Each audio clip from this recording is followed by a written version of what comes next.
So all this week, we've been bringing you conversations with women candidates who are now contesting on behalf of their parties for mayoral positions in the 2021 local government elections, because all parties across the spectrum in South Africa are saying they're taking gender parity and representation seriously. Today is no different then. We're going to speak to the Congress of the People, that's COPE's mayoral candidate for the city of Johannesburg, Colleen Makhubele, who's with me in studio. Happy Heritage Day. Welcome to Newzroom PM. So you guys had your manifesto launch today.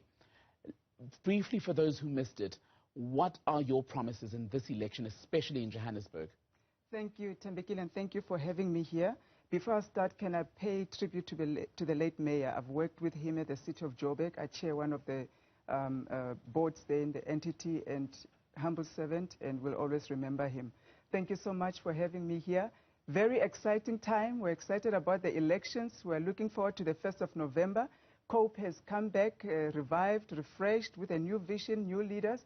We are looking at GBV, one of our strongest deliverables that we want to ensure that we implement tangible programs, not just to create awareness, to sing slogans, but we want people to have preventative measures and also reactive measures to assist those that are already victims. That is close to our heart. Second, we are looking at growing the economy. We need an inclusive economy in Joburg, and that's going to include SMMEs with a special focus on women, on youth. We've already started to identify the areas where we could bring in investment, both local and international. We're excited about that. Should we get the mandate as well to govern the city of Joburg, we'd like to focus on the smart city.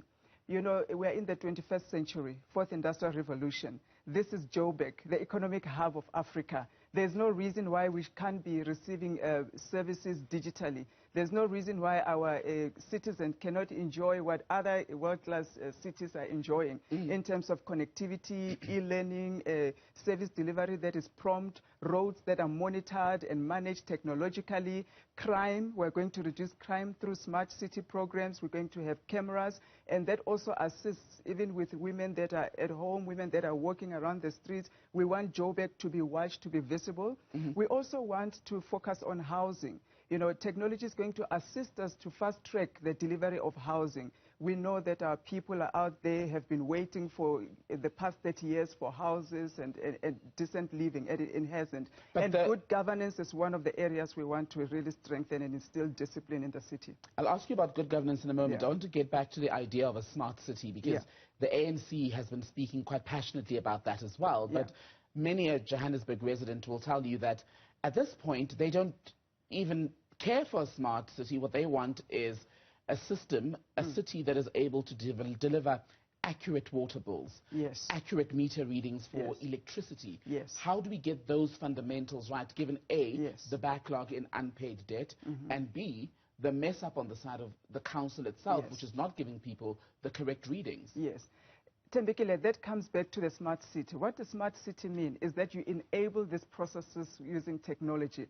There's no reason why you should be getting a wrong bill in this day and age. We should have smart meters that are able to track your consumption, that are able to tell you exactly what is your bill, and you can see where is your consumption and where to reduce it.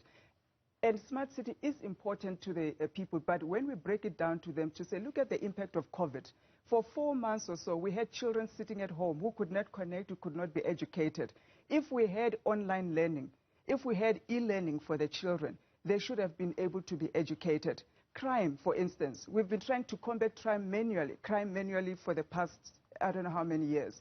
We don't have enough policing force. Yes, we can have visibility here and there, but it's not enough to keep our citizens safe. Only technology can bring that kind of safety. Real-time watching, you connect if there's something happening, the police respond real-time. So those are the things that we like our citizens to understand. And bear in mind that as COPE has been in the city of Joburg for the past 9 months or so, we have actually advanced under economic development, the smart city program. For the first time, and you're right, it's been in the books for the past 15 years or so, talk, no implementation.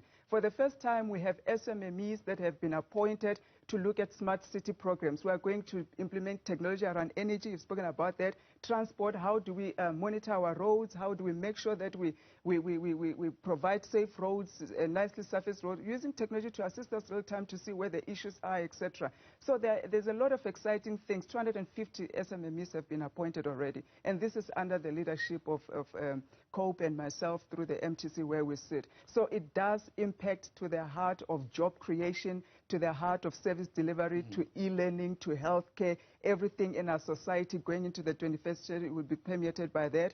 But we also know that there's bread and butter issues that we need to deal with. We still have to touch the lives of our people through decent living and housing. On the SMMEs, we know even when Treasury speaks, they're identified as a key driver to South Africa's economic growth.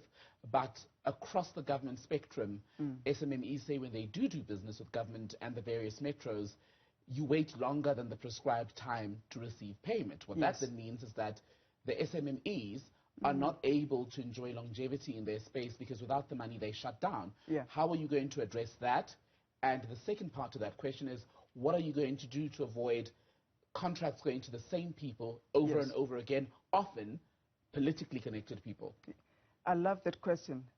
Having been an entrepreneur myself, an SMME, and having had to shut down my company, having had to let people go that I had employed, watch them not being able to feed their families, it's a very, very painful thing. I know the pain of a dream that is shattered. And as COPE, we understand that. There's a report, National Treasury report, that came out, 20,000 SMMEs that have not been paid to the tune of 1.4 billion. And those are the things that we want to deal with. Because of the leadership that we have that doesn't understand what it's like to be on the other side, there is no empathy to the people. As COPE, we're bringing that empathy because we're expertise, we bring the professionalism, we come from the business sector, we come from the corporate sector, we know how things are supposed to be done. And you raised another important question. How do we avoid people getting the same repeated contracts? We are coming in as young professionals who understand what it's like to be out there to say, let's clean up the political space. Let's remove this connected politician, you must get jobs because you know somebody. We want the right people that have the right skills to be in the right place. And that is the reviving message and the renewal message of COPE that is coming in. COPE itself has started bringing us, young, fresh leaders in. When we go into government, we're going to bring in new service providers who qualify to be there. People that have the passion to deliver, people that have the expertise to deliver. It's not going to be nepotism and chauvinism as usual. As easy as that? Because to run a campaign, you need the support of people who come in and help. And that's often how systems of patronage are born. So people say, I put an X into Colleen's success if you do eventually become Johannesburg mayor. Therefore, I expect a payout or some sort of position in kind. So is it not naive to think that you're not going to be in a position as a metro council or as a leadership of the metro where you too have to appoint people based purely on political considerations? Let me tell you the exciting part about COPE and where we are right now. I think it's one of the few parties that are not encumbered by political favors. It's one of the few parties that have not had this burden of having to repay favors. Look at our campaign, how it's going. We are going digital at this space, and we are building up our resources as we go along. You haven't seen us being visible as we would like to be because we build our resources internally. Our members are coming up, contributing, etc. But we are using the digital space. We are using platforms like this to send our message so that we don't end up being bound and being encumbered because somebody is owed a favor. We are guarding very, very closely around that, and our leadership has been very clear from the beginning. Anyone who wants to contribute is because of the message that they believe in, it's because of the new COPE that they believe in, it's because of the leadership that they believe in, not that they want to hook us and cage us for their own self-interest. Can I ask you a question I asked the Good Party's candidate for the Tshwane Metro, and it was about the ambitions. Yes, you're a mayoral candidate, but in a realistic view, given the size of COPE currently in Johannesburg, are you looking at more really actually winning or more of a cementing of your position in the metro's politics with the view of gradual growth and ultimately possibly becoming the holders of the mayorship? Thembi, look at my track record. I go for it to win. I would not be sitting here if I had a half-baked dream about this. I think COPE has come in at the right time. It has revived itself at the right time. We are the right party that has not been clouded by any corruption, anything of, that we have seen in the past. All the other parties that are talking have been there. DA has been there. What did they do? EFF has been there. What did they do? Action SA, Mashaba has been there. What did he do? We are fresh. We are saying, give us an opportunity. We are in it to win.